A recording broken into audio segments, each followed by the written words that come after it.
Everyone, ഇന്നത്തെ കേക്കിൻ്റെ highlight എന്ന് പറയുന്നത് ഈ ഒരു കേക്ക് ടോപ്പറാണ് കേട്ടോ. ഓരോ തവണ ഓരോ കേക്ക് ടോപ്പേഴ്സ് ഉണ്ടാക്കുമ്പോഴും നമ്മുടെ ക്രിക്കറ്റ് മെഷീനോടുള്ള ഇഷ്ടം കൂടി കൂടി വരികയാണേ. അപ്പോൾ നമുക്ക് ആദ്യം മുതൽ കണ്ടാലോ. ഇത് നമ്മുടെ ഒരു സ്ഥിരം കസ്റ്റമറാണ് കേട്ടോ ഓർഡർ തന്നിട്ടുണ്ടായിരുന്നത്, മോളുടെ 17ാമത്തെ ബർത്ത്ഡേക്ക് വേണ്ടിയിട്ട്.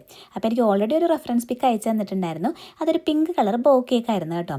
എൻ്റെ അടുത്ത് പറഞ്ഞു ഈ സെയിം ഡിസൈൻ തന്നെ ചെയ്യണമെന്നില്ല, ഞാനൊരു ഐഡിയയ്ക്ക് വേണ്ടി അയച്ചു തന്നേ ഉള്ളൂ, ഇവിടെ ഇഷ്ടത്തിന് ചെയ്തോ, കേക്ക് പിങ്ക് കളറായിരിക്കണം, പിന്നെ 17 എന്നുള്ളത് ഒന്ന് ഹൈലൈറ്റ് ചെയ്ത് നിൽക്കണം, അത്രമാത്രമാണ് കേട്ടോ പറഞ്ഞിട്ടുണ്ടായിരുന്നത്. അപ്പോൾ നമ്മൾ കേക്ക് ക്രം കോട്ട് ചെയ്ത് ഫ്രിഡ്ജിൽ വെച്ചതിന് ശേഷം തലേ ദിവസം ഞാൻ സെറ്റ് ചെയ്ത് വെച്ചിട്ടുണ്ടായിരുന്ന ഫോണ്ടൻ വർക്ക്സ് ഒക്കെ ഒന്ന് അറേഞ്ച് ചെയ്ത് റെഡിയാക്കി വെച്ചു.